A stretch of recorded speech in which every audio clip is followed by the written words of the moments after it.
ETF index mutual funds నేర్చుకుని stock మార్కెట్లో రాణించాలనుకుంటున్నారా? వెంటనే ఈ నెంబర్కి కాల్ చేయండి. నేను మంగళగిరి నుంచి వచ్చానండి. నా పేరు ధరణి. మా పెళ్లి జరిగి 10 సంవత్సరాలు అవుతుంది. అమ్మా నాకు 2 బాబులు. ఒక బాబు 7 ఇయర్స్, ఒక బాబు 6 ఇయర్స్ అండి. ఏం చదువుకున్నావు తల్లి నువ్వు? డిగ్రీ వరకు చదివాను మేడం. ఇంట్లో చూసిన సంబంధమేనా? అరేంజ్డ్ మ్యారేజే చేశారు మాకు. మా హస్బెండ్ గవర్నమెంట్ ఎంప్లాయ్ అండి. ఏం జరిగిందంటే నేను పిల్లల్ని స్కూల్కి తీసుకెళ్తున్నప్పుడు ఆ స్కూల్ టీచర్తో ఒక పొరపాటు జరిగింది మేడం. ఆయనతో నా పరిచయాన్ని నేను ప్రేమ అనుకుని గుడ్డిగా నమ్మాను మేడం. ఎన్ని సంవత్సరాల పరిచయం అమ్మా? నాకు అతను 6 నెలలుగా పరిచయం మేడం. నా భర్తకు తెలియకుండా ఫోన్స్ చేయడము, వీడియో కాల్స్ చేయడము, మెసేజెస్ పెట్టడము, లంచ్ బ్రేక్లో అతన్ని భోజనం కూడా చేయనీయకుండా ఓవర్ టాకింగ్ చేసి అతన్ని నిద్రపోనీయకుండా అంతా మొత్తం నేనే చేస్తాను మేడం. తను కూడా అలాగే రియాక్ట్ అవ్వడం చూసి అదే ప్రేమ అని నేను నమ్మాను మేడం. నా భర్త ఏదీ లేదనకుండా అన్నీ సమకూర్చినా కూడా నా మనసు మాత్రం ఆయన్నే కోరుకునేది మేడం. ఆ మాస్టర్ గారిని చూడకుండా నేను ఉండలేని పరిస్థితిలో మా ఆయనకి ఏదో ఒక కారణం చెప్పి నా పిల్లల కోసం ఏదో ఒకటి తెమ్మని మా అమ్మ వాళ్ళ ఇంటికి పంపించాను మేడం. ఆ వంకతోటే మాస్టర్ గారిని ఇంటికి పిలిపించుకొని ఇద్దరం కలిసి తప్పు చేశాం మేడం.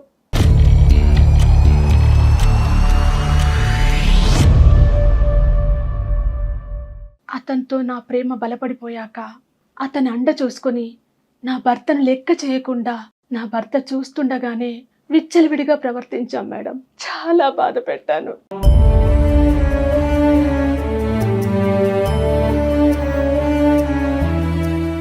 ఈ విషయం తెలిసి నా భర్త నిలదీసి నన్ను అడిగితే గొడవ పెట్టుకొని అర్ధాంతంగా మా పుట్టింటికి వెళ్ళిపోయాను మేడం.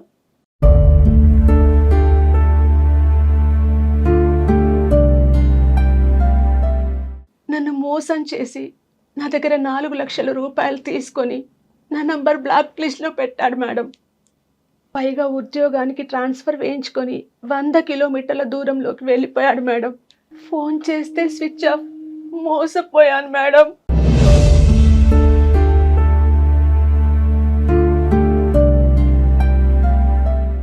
ఏంటి ఒక నెలల పరిచయంతోనే అతనితో ఎక్కడి దాకా ప్రయాణం చేయాలో అక్కడి దాకా నువ్వు ప్రయాణం ట్రావెల్ చేసేసి 2 పిల్లల తల్లివై ఉండి అతను డబ్బులు ఇవ్వలేదు, నీ దగ్గర డబ్బులు తీసుకుని ఎగ్గొట్టినాక అప్పుడు అతను నిజమైన ప్రేమ కాదని అర్థమైందా తల్లి నీకు? కాదమ్మా, నాకు ఒకటి అర్థం కాదు.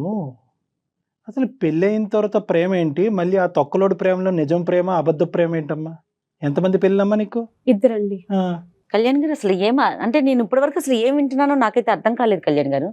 అంటే చేసేయన్నీ చేసేసి ఒకదాని తర్వాత ఒకటి సింపుల్ గా సారీ నేను తప్పు చేశాను, నేను పశ్చాత్తాపడుతున్నాను అంటే అవతల వైపు నుంచి ఎంత మ్యాగ్నెటిక్ పవర్ ఉంటే కనుక నువ్వు ఇలా అట్రాక్ట్, ఎంత మ్యాగ్నెటిక్ పవర్ ఉన్నా కూడా అట్రాక్ట్ అవ్వకూడదు. 10 సంవత్సరాల పాటు జరిగినటువంటి ప్రయాణంలో 2 పిల్లల కన్నా తల్లి ఈ విధంగా స్కూల్ మాస్టర్ కి కనెక్ట్ అయిపోయింది అనేటటువంటి అంశం వెనకతల బ్యాక్గ్రౌండ్ ఏంటో కొద్దిగా వర్ణించు. నాకు తను చూపించే ప్రేమ అంత బాగుండేది సార్. నాకు చాలా బాగా ప్రేమ చూపించేది వాడు.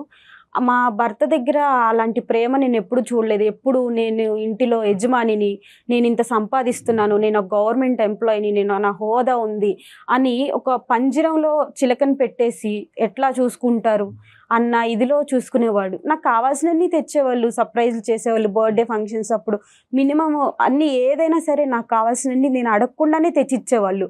కానీ అక్కడ లేని ప్రేమ నేను ఈ స్కూలు సార్లో అనేది చూశాను.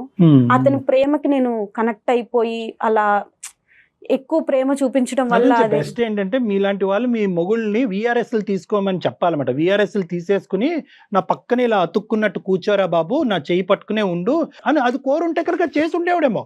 ఈ సినిమా చూపెట్టడం కంటే, ఈ 70mm బాహుబలి సినిమా చూపెట్టే దానికంటే అలా చెప్పుంటే వాడు రిటైర్ అయ్యి నీ పక్కన కూర్చుని ఉండేవారు, ఇద్దరు ఇలా అతుక్కుని కూర్చుని ఉండేవారు రోజంతా. చెప్పడానికైనా సిగ్గుండాలమ్మా. ఏమన్నా ప్రేమను వర్ణించే విధానం అమ్మా ఎంత భారం ఉంటుందమ్మా. ఎంత టైం స్పెండ్ చేయగలడు ఫ్యామిలీ గురించి? నన్ను బాగా కేర్ గా చూసి మాట్లాడుతూ ఉండేవాళ్ళు సార్. డబ్బులు అనేది ఎందుకు ఇచ్చావు? తనకి లేదు శాలరీ పడలేదు అని చెప్పేసి అంటే కొంచెం ఫైనాన్షియల్ గా నేను సపోర్ట్ చేశాను. నువ్వు పని చేస్తున్నావా? నా భర్త దగ్గరే నేను డబ్బులు తీసుకుని ఇచ్చాను. అతనికి టోపీ వేసావా? మీ ఆయన దగ్గరికి అతను అడగలేదా ఇంత డబ్బులు దేనికని? లేదండి, నేను ఆయన అడగంగానే నేను ఒక చూపు చూడంగానే ఆయన సర్లే ఎందుకులే అన్న ఇదిలో వెళ్ళిపోయేవాళ్ళు. దేనికి? బంగారం, ఆ బట్ట ఏం అడిగేవాళ్ళు కాదు. ఇచ్చాడా? నేను అంత మంచి హస్బెండ్ ని మోసం చేశానని ఈ రోజు పశ్చాత్తాపం పడుతున్నాను. వద్దమ్మ నీకు దండం. అది కాదు గాని ఎంత డబ్బు? 4 లక్షల వరకు. 4 లక్షలు ఈ దరిద్రుడికి? అవును సార్. మీ ఆయన కష్టం పడి చెమట వచ్చి ఏసీలు కొని పెడితే కనుక ఆ ఏసీ గదిలో వేరే వాడిని తీసుకొచ్చి పడుకో పెడతావా? ఇలా మాట్లాడటం తప్పు కాదు, తప్పుగా భావించద్దు. నేను చేసిన తప్పే సార్, అందుకే నా భర్తతో ఒక్కసారి మాట్లాడి నా కాపురం నిలబెట్టండి సార్. అమ్మా ఈరోజు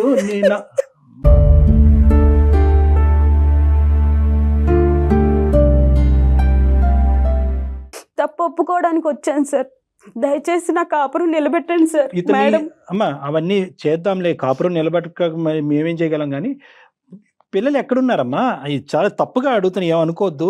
మీరు ఈ మా అమ్మగారి ఇంట్లోనే ఉన్నాం సార్. మా నాన్నగారిని పిలిపించి కూడా అతను మాట్లాడి మెసేజ్లు అవన్నీ కూడా కలెక్ట్ చేసుకుని పెట్టుకున్నారు మేడం. ఎవరు? మా హస్బెండ్. ఎవిడెన్స్లు ఉన్నాయి ఆయన దగ్గర. దగ్గర ఆధారాలు ఏమేమి ఉన్నాయి? ఎలా కాల్ రికార్డ్స్ అవన్నీ ఉన్నాయి, మెసేజ్లు అన్ని స్క్రీన్ షాట్స్ ఉన్నాయి. మేము వీడియో కాల్ మాట్లాడుకుంది మాకు తెలియకుండానే ఆటోమేటిక్ రికార్డింగ్ అయిపోయింది. అవన్నీ ఆయన దగ్గర ఉంటే మా నాన్నగారిని పిలిచి మాట్లాడిపిచ్చి మరీ తీసుకుని వెళ్ళిపోమని చెప్పన్నారు. సరే నేను ఆ రోజు అతను ఉన్నాడు కదా అని ధైర్యంతో నేను తెగిచ్చేసి నేను అతనితోనే ఉంటాను అని చెప్పి నా పిల్లల్ని తీసుకుని వెళ్ళిపోయాను. భర్త మిమ్మల్ని అడిగారు? మీ ఆయన నిన్ను అడిగారు? అడిగారు. అడిగి మా నాన్నగారిని పిలిచి మాట్లాడి పంపించేశారు. ఆ తర్వాత నేను వెళ్ళిపోయాను. సరే ఎక్కడికి వెళ్ళావు? నేను నిజాన్ని ఒప్పుకున్నాను. అవును అతనికి నాకు రిలేషన్ ఉంది, నువ్వేం చేయలేవు, నువ్వు ప్రేమ చూపించలేదని నేను 4-5 ఎక్కువగా మాట్లాడేసి నా భర్త మనసును బాధ పెట్టి మరీ నేను పుట్టింటికి నా పిల్లల్ని తీసుకుని వెళ్ళిపోయాను. పుట్టింట్లో మీ అమ్మ వాళ్ళు ఏం అడగలేదా నువ్వు ఎందుకు వచ్చేసావు పిల్లల్ని తీసుకుని? ఇప్పుడు అడుగుతున్నారు. ప్రతి ఒక్కరు ఫంక్షన్స్ కి వెళ్ళినా ఎక్కడికి వెళ్ళినా అందరూ నన్ను చీప్ గా చూస్తున్నారు. అదండి నేను చేసిన తప్పు అని ఈ రోజు నేను తెలుసుకుని ఇక్కడికి రావడం జరిగింది. ఇప్పుడు ఆ అమ్మాయి వెళ్ళిపోయిన ఒక 6 నెలల్లో తను పడుతున్న ఇబ్బందుల వల్ల రియలైజ్ అవుతోందండి. ఏం తెలుసుకున్నాను, తప్పు నా పిల్లలకి తండ్రి కావాలి. అమ్మ నీ పిల్లలకి తండ్రి కావాలి, నీకు భర్త కావాలి, నువ్వేమో వచ్చి వేరే వాళ్ళకి కావాలి. ఏందో మీ దరిద్రం. అది కాదు, తెలుసుకున్న అతను నన్ను వదిలేసి వెళ్ళిపోయాడు. అది ప్రేమ, నిజమైన ప్రేమ కాదని నేను తెలుసుకున్నాను. No madam, I think I have to correct you before I speak to your husband. చాలా ఇంపార్టెంట్. నిన్ను మార్చిన తర్వాత నీ భర్తతో మాట్లాడాలి. ఎంతవరకు తప్పు తెలుసుకున్నావు? ఈ రోజు ఆ మానవాడు ట్రాన్స్ఫర్ కాకుండా అక్కడే ఉండి ఇంకొక 6 లక్షలు మీ దగ్గర నుంచి పిండి ఉంటే కనుక అప్పుడు తెలుసుకుని ఉండేదానివా? 10 లక్షలు పిండి ఉంటే ఇప్పుడు ఆ మనిషి డబ్బులు తీసుకున్నాడు, శారీరకంగా నీ వల్ల సుఖపడ్డాడు, వాడు ఎక్కడున్నాడో తెలియదు. ఈ రోజు అక్కడి నుంచి తప్పించుకుని పారిపోయాడు. కాబట్టి ఇంటికెళ్ళి పుట్టింటికి వెళ్ళి పిల్లలతో పాటు ఉండటం అనేది ఇరుగు పొరుగు వాళ్ళు అవమానకరంగా అడుగుతున్నారు కాబట్టి ఈ రోజు ఇక్కడ కూర్చో. కరెక్ట్ కళ్యాణ్ గారు. See, the concept is very clear అమ్మ. ఇక్కడ తప్పు అమ్మ నిలబెడతాం అది కాదు. వినండి, ఒక 2 నిమిషాలు వింటే మీలో వచ్చే మార్పు బట్టి అతనికి ఇచ్చే సజెషన్. ఇప్పుడు కేవలం అయ్యా మీ ఆవిడ ఇక్కడికి వచ్చి ఓ కన్నీరుగా ఏడుస్తుంది కాబట్టి మీరిద్దరు కలిసి ప్రయాణం చేసేసేయండి, గతం అని వదిలేసేయండి అని చెప్పేస్తాను అనుకున్నావు అందమైన జీవితంలో. అది కాదు కథ. ఇక్కడ నీ తప్పు ఎందుకు జరిగింది, ఎలా జరిగింది, నువ్వు ఎంతవరకు రియలైజ్ అయినా. రేపొద్దున మళ్ళీ వస్తాడు, ఇంకో స్కూల్లో వస్తాడు, ఈ స్కూల్లో రాడు. నీ ఫోన్ నెంబర్ ఉంది, నీ ఇంటి అడ్రస్ కూడా ఉంది అతని దగ్గర. అది దరిద్రం ఇక్కడ. ఇప్పుడు ఫోన్ నెంబర్ ఒకటే ఉంటే కనుక నెంబర్లు మార్చుకోవచ్చు. ఏం చెప్తావు ధరణి? ఏమని చెప్తావు? ఇప్పుడు ఏం చెప్పగలవు చూడు. నేను ఈ రోజు తప్పు చేసి ఇక్కడ కూర్చున్నానంటే నా భర్త తప్పు ఏమీ లేదంటున్నారు డాక్టర్ గారు. ఉందండి, ఆయన తప్పు కూడా ఉంది. ఆయన తప్పు చేయలేదా? బయట చేస్తారు ఖచ్చితంగా. ఆయన మనకు నగలు కొనిపించారు, 1.5 లక్ష జీతం, గవర్నమెంట్ ఎంప్లాయ్ అనేది కాదు. ప్రేమ అనేది ఉండాలి కదండి. ఆ ప్రేమ లేదు. అతన్ని నన్ను సరిగ్గా పట్టించుకోకపోవడం. ఎన్నిసార్లు అడిగావమ్మా ధరణి? నాకు ప్రేమ లభించట్లేదు, నీ బంగారం వద్దు, నీ బట్టలు వద్దు, ఇవేమి వద్దు, నువ్వు పక్కన కూర్చొని నన్ను ప్రేమిస్తే చాలు అనేది ఎన్నిసార్లు నీ భర్తకి చెప్పావు నువ్వు? మాట్లాడాను సార్. ఒకసారి నాతో ప్రేమగా ఉండండి, మాట్లాడండి అంటే, నేను నగలు కొనిపెట్టింది ప్రేమ కాదా, నేను చీరలు కొనిపెట్టింది ప్రేమ కాదా, ఓన్గా హౌస్ కొన్నాము, ఇంత పెద్ద ఫ్లాట్ ఉంది మనకి, పిల్లలు మంచి స్కూల్లో చదువుతారు, ఇలాంటివి మాట్లాడుతున్నారు తప్పితే ఎంతసేపు జాబు ఇదే తప్పితే ఒక భార్య, ఒక పిల్లలు ఇలాంటిది అనేది లేదు సార్. అతని దగ్గర ప్రేమ అనేది లేకపోయింది. మేడం మీరు చెప్పవలసింది అంతా చెప్పండి ధరణి గారు, అన్నీ నేను చెప్తాను. అమ్మా అందరి ఇళ్ళల్లో ఇదే జరుగుతుంది నువ్వు అంటున్నావు. మగవాళ్ళు అందరూ ఇంతే కదండి, బయట వేరే వ్యవహారాలు నడిపిస్తూ ఉంటారు, ఇంట్లో భార్యకి ఎటువంటి స్థానాన్ని ఇంపార్టెన్స్ ఇవ్వట్లేదంటే కనుక ఏమి మూకమ్మడిగా వెళ్ళి అందరు ఆడవాళ్ళు స్కూల్ మాస్టర్లతో లేచిపోతున్నారా? ఏం మాట్లాడుతున్నావు అమ్మా? ఇదేమి భర్త ఇవ్వనటువంటి సంతోషం, ప్రేమ గురించి మీరు బయటకు వెళ్ళటం ఏం కాదు. ఇది ఎక్స్ట్రా. ఇది ఎక్స్ట్రా అన్నమాట. ఎలాగైతే కనుక క్రికెట్ మ్యాచ్లో 11th ప్లేయర్ 12th ప్లేయర్ లాగా ఉంటారో అలాగే ఎక్స్ట్రా కావాలి మీకు, అంతే. లేదండి, సుఖం- నేను ఆ పెళ్లికి సుఖం ముందు కూడా కోరికి- ఎవరిని ప్రేమించలేదు. ఇక నా తల్లిదండ్రులు చూసిన సంబంధాన్ని నేను చేసుకున్నాను. ఓ ప్రేమ అంటే ఇలా ఉంటదని ఆయన చూపించే అమ్మ ప్రేమలోనే నేను అమ్మ చూశానండి. శుభ్రంగా నా భర్త ఏనాడు నన్ను అలా ప్రేమించలేదు. నువ్వు పెళ్లికి ముందు ప్రేమించి వేరే వాడిని పెళ్లి చేసుకుని ఉంటే కనుక మేము చాలా హ్యాపీ ఫీల్ అయ్యే ఉండవు. ఈ పెళ్లి తర్వాత ఈ ప్రేమాయణాలు, మంచి ప్రేమ, కొత్త ప్రేమ, పాత ప్రేమ, దొంగ ప్రేమ అని అంటున్నావు కదా ఇందాక, ఇలాంటివి ఉండవమ్మా. శుభ్రంగా మీరు ప్రేమించుకుని మీ తల్లిదండ్రులను ఎదిరించి మొగుడంటే ఇలాగే ఉండాలి, నన్ను ఈ స్థాయిలో ప్రేమించిన వాడితోనే నేను కాపురం చేస్తాను, లేదంటే కాపురం చేయను, లేదంటే 5-10 సంవత్సరాల తర్వాత వేరే వాడితో లింక్ పెట్టుకుని దొబ్బేస్తానని అనుంటే అవే బెటర్, వీటికంటే అవే బెటర్. ప్రేమ అంటే కనుక సిన్సియారిటీ. నీ మొగుడు సిన్సియర్గా కష్టపడేటటువంటి ఒక వ్యక్తి. ఈ రోజు అతను ఎందుకు ఇన్ని ఎవిడెన్స్లు దాచిపెట్టిన తర్వాత ఈ రోజు గుట్టిప్పాడు అనేది నాకు అర్థం కావట్లేదు. కానీ అదొక అర్థం కాని దొరకపట్టిన మొదటిసారి ఒక వీడియో, ఒక మెసేజ్, ఒక క్లిప్పింగ్ దొరికినప్పుడే నిన్ను దొరకపట్టి నీకు ఒక బుద్ధి చెప్పేటటువంటి ప్రయత్నం, లేదంటే తండ్రిని పిలిచి ఒక పంచాయతీ పెట్టేటుంటే ఇక్కడ వరకు వచ్చుండేది కాదు. అతను ఎందుకు ఇవన్నీ దాచిపెట్టాడు నాకు అర్థం కావట్లేదు. ఎన్ని ఎవిడెన్స్లు ఉన్నాయా? 6 నెలలు మొత్తం కథ అంతా ఉంది అతని దగ్గర. ఉందండి.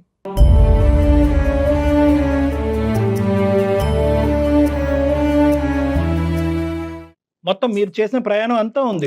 వీడియోలు, మెసేజ్లు, మెసేజ్లు, ఫోన్ కాల్స్ అన్ని ఉన్నాయి. నిన్నెప్పుడు అడిగాడు? ఇవన్నీ దొరికిన తర్వాత ఇప్పుడు 6 నెలల తర్వాత అడిగాడా? నిన్ను కూడా మొదట అడిగాడా? ఎన్నిసార్లు అడిగాడు? ఒకసారి అడిగారు, మా నాన్నగారిని పిలిచి మాట్లాడారు. ఇంకా అదే ఫైనల్. నాతో ఇంట్లో ఒకటి డిస్కషన్ జరిగింది. ఆ తర్వాత మా నాన్నగారికి ఫోన్ చేసి పిలిపించి మాట్లాడి పంపించడం జరిగింది సార్.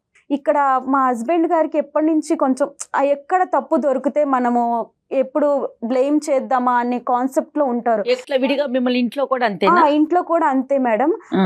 వంటగదిలో ఏదైనా చిన్న మిస్టేక్ జరిగినా దాని గురించి ఒక 10 నిమిషాలు క్లాస్ తీసుకుంటారు. అదే 10 నిమిషాలు నాతో ఆప్యాయంగా ప్రేమగా మాట్లాడితే బాగుండేది. ఈ రోజు నా జీవితం ఇలా అయ్యేది కాదు, నేను ఇలా బాధపడేదాన్ని కాదు, నా పిల్లలకి అన్యాయం జరిగేది కాదు, నాకు ఇలా జరిగేది కాదని నేను ఇప్పుడు ఫీల్ అవుతున్నాను.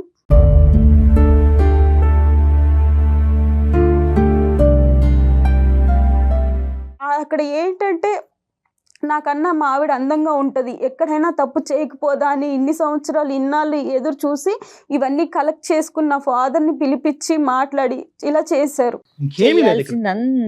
వాడు సుఖం, నువ్వు సుఖాన్ని ఇచ్చావు. నీ అందం గురించి ఏదో మరి వాడు పడ్డాడు, ఏమవుతుంది, వాడు పెళ్ళి అయిందో లేదన్నది మాకు అనవసరం. ఆ సబ్జెక్ట్ వాడు ఇష్యూలో మీకు వెళ్ళాం. ప్లస్ నీ డబ్బులు కూడా కాజేస్తావు. ఇప్పుడు 2 పెద్ద ఆధారాలు ఉన్నాయి మీ ఆయన దగ్గర. ఎస్, నా డబ్బులు పట్టుకెళ్ళిపోయింది. ఏం చేసినా డబ్బులు తిరిగి తీసుకొస్తుంది. నెంబర్ 1, 10 సంవత్సరాల ప్రేమ, నేను ప్రేమించినటువంటిది, నేను త్యాగం చేసినవన్నీ కూడా పనంగా పెట్టింది. దానికి ఏం చేస్తుంది? ఒక తల్లిగా ఇంత వికృతి చేష్టలు చేస్తుంటే కనుక ఎలా స్వీకరి, ఎన్ని ప్రశ్నలు అడుగుతాడు చూడు మీ ఆయన. కలుపుదాం ఫోన్. అవన్నింటికి ఈరోజు నువ్వు సమాధానం చెప్పలేవు, మేము చెప్పుకోవాలి సమాధానం. కాల్ చేయి మరి ఒకసారి చూద్దాం.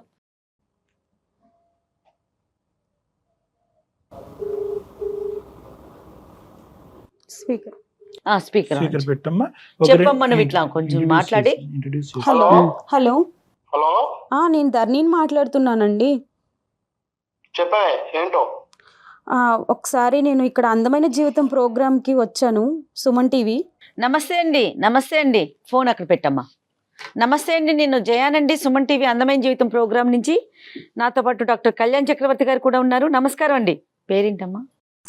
నమస్కారం సార్. నమస్కారం అండి. రవి గారు నమస్తే అండి. సారీ అండి, మీకు తెలియకుండా మీతో అంటే ఫోన్ లైన్లోకి తీసుకున్నాం మిమ్మల్ని. మీ భార్య మాకు వాట్సాప్ మెసేజ్ పెట్టారు జరిగిన తప్పు గురించి. దాన్ని మళ్ళీ పదే మాట్లాడలేకపోతున్నా నేనైతే. దాని గురించి సార్ మీరు తప్పు అంటున్నారు, చేసింది మామూలు తప్పు కాదు మేడం. అవునండి, అవును, క్షమించడానికి తప్పండి. కరెక్టేనండి, కరెక్టే. మేడం గారు, నేను ఇన్నాళ్ళు పిల్లల ముఖం చూసేసి మారుతుందిలే అని చెప్పి చాలా ఓపిక పట్టానండి. కానీ అది మారడం పట్టుకుని పెట్టేసి వారితో ఫోన్ లో మాట్లాడటము నాకు కళ్ళారు చూశానండి. సాక్ష్యాలు నా దగ్గర ఉన్నాయండి. రవి గారు నమస్తే. సార్ నమస్కారం సార్. అసలు ఏమి అడగాలో కూడా నాకు అర్థం కావట్లేదు రవి గారు. ఎందుకంటే ఏమండి తప్పు అయిపోయిందండి అంటే మేమెవరో చెప్పడానికి, తప్పు ఒప్పు అయిందో ఒప్పు తప్పు అయిందో అని చెప్పడానికి మేమెవరు? అనుభవించేటటువంటి మీరు చెప్పాలి. ఆవిడని క్షమిస్తారా? మళ్ళీ ఆవిడని ఇంట్లో రాబట్టుకుంటారా? పిల్లలకు ఒక తండ్రిగా నిలబడతారా లేదా? So what ever is coming from our direction Ravi గారు ఈజ్ ఎ రిక్వెస్ట్. అంతే సార్. నా జీతంలో సగం దానికి ఖర్చు పెట్టాను సార్. దానికి ఏం లోటు చేశాను సార్? నేను ఏం లోటు చేశాను సార్? నా అనుభవించి నా వస్తువులు, నా మెడలు, నా ఆఖరికి బంగారు నెక్లెస్ కావాలంటే అప్పు చేసి మరీ కొన్నాను సార్. నా అనుభవిస్తూ, నా వస్తువులు అనుభవిస్తూ, నా తిని తినుకుంటూ ఎవరి పక్కలో పడుకుంటే ఏ వాగడ ఊరుకుంటారు సార్?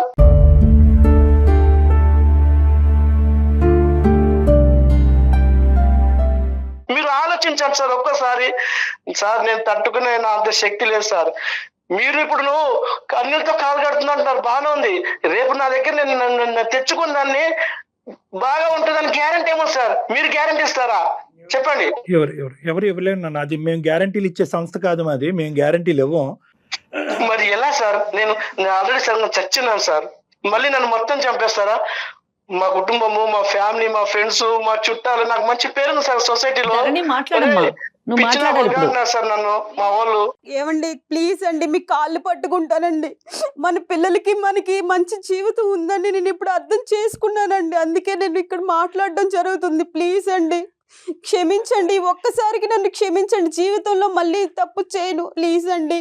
ఈ ఒక్కసారి ఏమండి, నేనంత పెద్ద మనిషి చేయలేనే, నాకంత మన ఓపిక పిల్లల లేదే. గురించి ఒక్కసారి ఆలోచించండి. నేను ఆలోచించక మీరు ఆలోచించక. ఏమండి ప్లీజ్ అండి. నువ్వు ఒకసారి వాడితో కులికే ముందు, వాడితో ఫోన్ లో మాట్లాడే ముందు, పిల్లలు ఉన్నారు, భర్త ఉన్నాడు, ఒక్కసారి నా గురించి, పిల్లల గురించి ఆలోచించావు ఒక్కసారి. నేను ఏ తప్పు చేయనండి, మీరు చెప్పినట్టు వింటాను, మీతోనే ఉంటాను. మన పిల్లలు మనం సంతోషంగా ఉందామండి ప్లీజ్ అండి. నిన్ను చూసిన ప్రతి క్షణం వాడే గుర్తుకొస్తాడు. ఎలా ఉండాలి నేను? ప్లీజ్ అండి, గతాన్ని మర్చిపోయి మనం ముందుకెళ్దాం ప్లీజ్ అండి. ఒక్కసారి ఆలోచించండి, నన్ను క్షమించండి, అవన్నీ తీసేయండి. నన్ను ఒక్క నిమిషం ధరణి చెప్పు రవి, సాక్ష్యాధారాలు ఎందుకు చూపెట్టారు? అప్పుడే ఎందుకు చూపెట్టారు? 6 నెలలు బట్టి ఎందుకు వెయిట్ చేశారు రవి మీరు? సార్ నేను ఎప్పుడు అడుగుదాం అనుకున్నాను సార్, ఓపిక పట్టాను సార్. మారిపోతుందిలే, ఈ రోజు కాకపోతే రేపు మారిపోతుందిలే, చెప్పుడు మాటలు విని ఇలా చెడిపోతుంది అని చెప్పి ఓపిక పట్టాను సార్. నేను నాకు ఒక ఆధారం చాలు కదా, 100 ఆధారాలు ఎందుకు దానికి?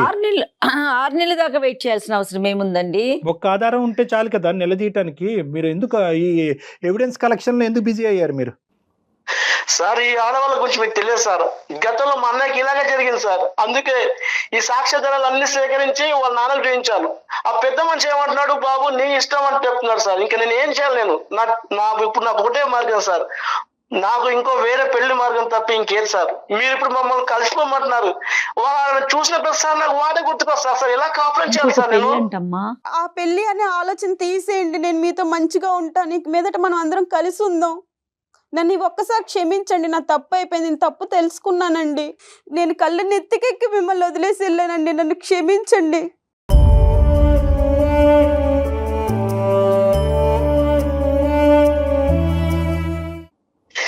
చూడు ధరణి, నేను చచ్చిపోయి ఉన్నానే. ఇప్పుడు నువ్వు నన్ను మళ్ళీ నా దగ్గరికి వస్తానంటున్నావు.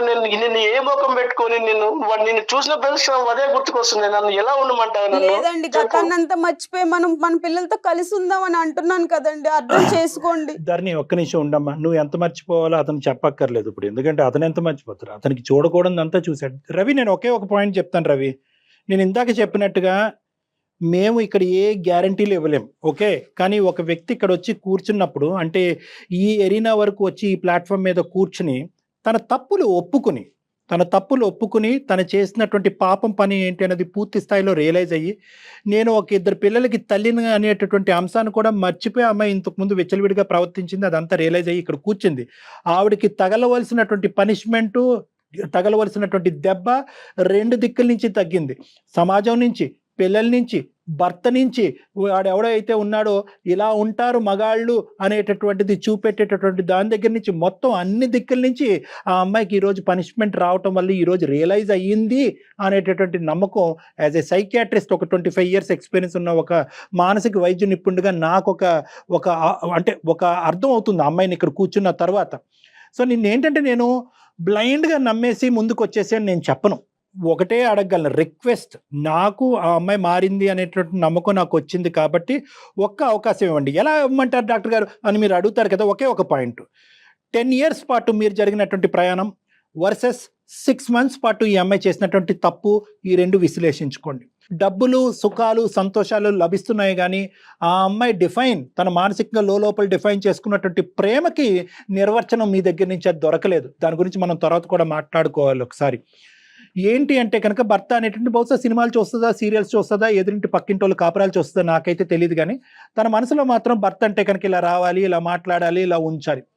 అలా కాకుండానే అందంగా ఉన్న నువ్వు నా చేయి దాటిపోతావు అనేటటువంటి అభద్రతతో మీరు ఉండటము, నువ్వు బయటకు వెళ్తే కనుక ఏ విధంగా ఉంటావు అనేటటువంటి ఆలోచనతో ఉండటం వల్ల ఆ అమ్మాయి ఆశించినటువంటిది. అయినా కానీ ఆ అమ్మాయి చేసినటువంటి తప్పుని నేను సమర్థించట్లేదు.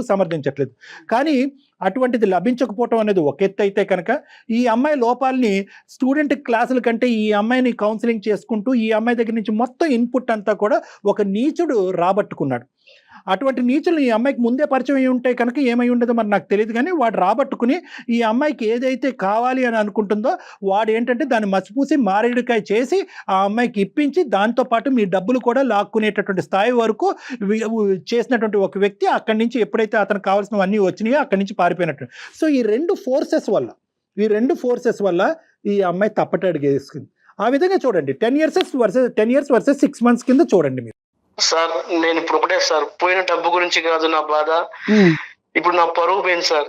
ఇక్కడ పరుగు పోయింది, ఇప్పుడు మళ్ళీ ఆ అమ్మాయి వస్తా అంటుంది, మరి ఎలా సార్? ఇప్పుడు నన్ను ఏం చేయమంటారు సార్? మీరు చెప్పండి సార్ మీరే. ఒకే ఒక అంశం ఆ అమ్మాయి రియలైజ్ అయ్యింది, నిక్కచ్చగా ఈరోజు ఇక్కడ ముందు కూర్చుని తలదించుకుని బాధపడుతూ ఏడుస్తూ ఒక పబ్లిక్ ప్లాట్ఫామ్ మీద తన బాధను తీర్చుకునేటటువంటి ప్రయత్నం చేస్తుంది ఈరోజు. అది చాలదా అండి మీకు ఒక గ్యారంటీ? సార్ ఎందుకంటే మీ మాట మీ టోన్ లో ఇప్పటికీ కూడా ఆ అమ్మాయి మీద ఒక ప్రేమ ఉందన్నట్టు అనిపిస్తుందండి. ఏమోనే, నేనేం చేయలేకపోతాను ఇప్పుడు. కాదు ఇది ఇప్పుడు వాళ్ళే నీకు న్యాయం చేయాలి ఇప్పుడు. ధరణి కాదు నాన్న, న్యాయం అనేటటువంటిది మీ పిల్లలకి చేయాలి నాన్న, మీ ఇద్దరికి కాదు. చూసారా, మనం అనుకుంటే పిల్లలు పుడతారు, కానీ పిల్లలు అనుకుంటే మనం తల్లిదండ్రులుగా రాము. అదే ఇక్కడ ఉన్న దరిద్రం. ఇప్పుడు ఆ పిల్లలు ఇప్పుడు నాశనం అవుతారు. ఇప్పుడు మీరేమనుకుంటున్నారు, నా భార్య తప్పు చేసింది కాబట్టి నేను వెళ్తాను, ఇంకో పెళ్లి చేసుకుంటానని మీరు అంటున్నారు. ఆ అమ్మాయి ఏమొచ్చి విచ్చలవిడిగా తిరిగినప్పుడు పిల్లలు గుర్తుకు రాలేదు, కాపురం గుర్తు రాలేదు, భర్త గుర్తుకు రాలేదు. ఇప్పుడు సడన్ గా వచ్చి ఏమండి మనకు పిల్లలు ఉన్నానండి, మన నలుగురు ఉందాం అంటున్నారు. ఏంది పిచ్చుకోవాల? ఎటు పాల్పొనే సందిగ్ధంలో ఉన్నాను సార్. చెప్పనా? చెప్పండి సార్ మీరే. కేవలం 1 గంట పాటు మనం ఫోన్ కాల్లో మాట్లాడేసుకున్నాం. ఆవిడ ఇక్కడ ఏడ్చేసి మీ కాళ్ళు కన్నీళ్ళతో కడిగేస్తుంది కాబట్టి బాబు రవి నువ్వు వచ్చేసి ఆవిడతో కాపురం చేయని చెప్పి నేను చెప్పను. అందుగురించి ఇందాకటి నుంచి నేను మిమ్మల్ని బతిమాలట్లేదు, అడుక్కోవట్లేదు. బాబు ఇది పిల్లల గురించి కాపురం, పెద్దవాళ్ళ గురించి కాపురం అని నేను చెప్పట్లేదు. ఇది కంప్లీట్గా మీ కోర్టులో ఉన్న బంతి. మీరు ఎలా ఆడితే అలా నడుస్తుంది. మీరు కావాలి అనుకుంటే ధరణి ఉంటుంది, నో అనుకుంటే నో. కానీ నేను ఈరోజు మీకు ఏం చెప్తున్నానంటే ఇది ఒక్క దెబ్బతో తెగేది కాదు. దయచేసి 1-2-3 సార్లు మీరిద్దరు నా దగ్గరికి రండి. ఎందుకంటే ఈరోజు కలిపి పంపించడం అనేది ఎంత ఇంపార్టెంటో రేపొద్దున ఈ అనుమానం, అవమానం, ప్రశ్నలు, కోపాలు, తాపాలు పిల్లలు ఎదుర్కొంటా కానీ మీ ఇద్దరు కానీ మళ్ళీ ఫ్యూచర్లో రాకూడదు. ఈ దెబ్బతో మొత్తం అంతా కట్ ఆఫ్ అయిపోవాలి ఇద్దరికి కూడా. సార్ నేను ఒకటే సార్, ఇన్నాళ్ళుగా అది ఇంటి నుంచి పోయింది, ఎక్కడ తిరిగిందో నాకు తెలియదు, కానీ ఇప్పుడు మీ ముందుకు వచ్చి ఇప్పుడు నన్ను మళ్ళీ ఇంటికి వస్తానంటుంది సార్. అది మారిందని నమ్మకం నాలో కలుగుతుంది. ఎందుకంటే మీరు మీ మాటలు వింటుంటే నాకు ఎక్కడో ఏదో ఒక ఆశ సార్. సంసారం పైన చిన్న ఆశ కలుగుతుంది సార్. మీరు మాట్లాడుతున్నారు ఒకే ఒక ఆశ సార్, ఒకటే ఒక ఆశ. ఖచ్చితంగా ఒక పని చేయండి. ముందు పిల్లల్ని మీ అత్తగారింట్లోనే ఉంచి ఒక 2-3 రోజులు మీరు ఎక్కడికైనా బయటకు వెళ్ళి ఏదైనా మీకు ఇష్టమైన దైవాన్ని దర్శించుకొని తర్వాత కళ్యాణ్ గారిని కలవండి. ఆయనతో ఆయన అపాయింట్మెంట్ తీసుకొని ఒక 2-3 సార్లు కలిసిన తరువాత చక్కగా మళ్ళీ కొత్త జీవితాన్ని స్టార్ట్ చేయండి. రవి గారు, ఇప్పుడు ఇది ఎవ్వరికీ తెలియదు. ఎందుకంటే ఇలాంటి అంశాలు ఎప్పుడైతే గుట్టు రట్టు అవుతుందో అప్పుడు కాస్త ఇది బిగించడం కానీ కలపటం చాలా కష్టం. ఇక్కడ ఎక్కడికి వెళ్ళలేదు. కేవలం ధరణి వాళ్ళ తండ్రి గారికి తెలుసు, మీ ఫ్యామిలీ మెంబర్స్ తెలుసు, దానికి మించి కుటుంబ సభ్యులు ఎవరికి తెలియదు.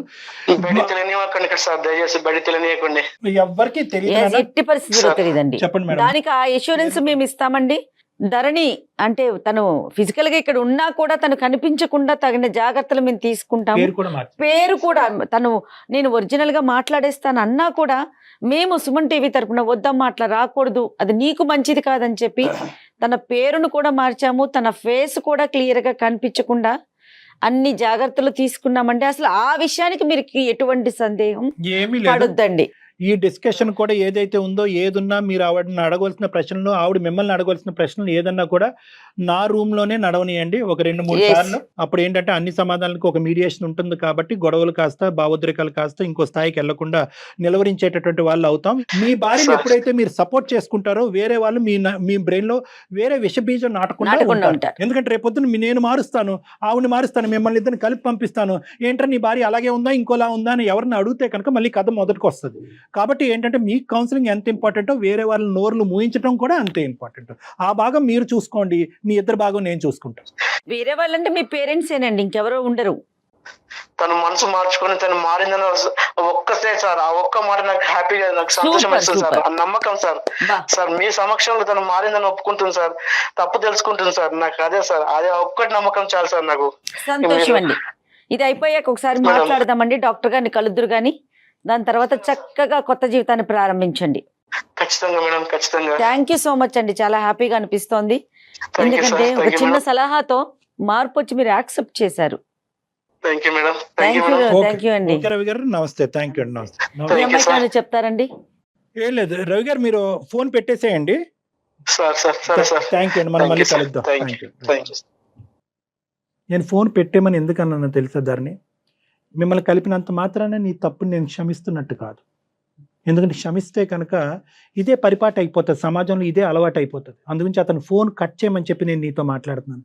ఏమనుకుంటారు, ఆ తప్పు చేస్తాం కదా, సమస్య సారీ అయిపోయి. చెప్పేసాం కదా, లేదంటే అందమైన జీవితంకి వచ్చి జయ గారిని డాక్టర్ కళ్యాణ్ చక్రవర్తి దగ్గర చెప్పేసాం కదా, మళ్ళీ కుటుంబాన్ని కలిపేస్తారు. నో అమ్మా, తప్పు జరగకూడదు. ఏ కారణం జరగకుండా చూసుకుంటాను సార్ అది నేను. తప్పు జరగకూడదు. నీకే కాదు, జరగనివ్వండి నీ సార్, ద్వారా ఇంకెప్పుడు ఏంటంటే అలాంటి పొరపాటు నీ ద్వారా లక్షల మంది ప్రేక్షకులకు మనం చెప్పేటటువంటిది ఏంటంటే కనుక తప్పు అయిపోయిన తర్వాత కాళ్ళు పట్టుకుంటాను, అపాలజీలు చెప్పుకుంటాను, పిల్లలు నాశనం అయిపోతారు అనేటటువంటిది. మనం తప్పు చేస్తున్నప్పుడే ఈ వేరే వాళ్ళు కాళ్ళు పట్టుకునేటటువంటి అవసరం ఉండకూడదు. పిల్లల భవిష్యత్తు గురించి ఉండేటటువంటి ఆలోచన ఆ సమయంలో ఉంటే కనుక తప్పులు జరగవు. కాబట్టి అందరికీ నేను చెప్పేది ఏంటంటే పరిణామాలు ఆలోచిస్తూ ముందుకెళ్ళండి, సమస్యలు రావు. థ్యాంక్ యూ కళ్యాణ్ గారు, థ్యాంక్ యూ అండి.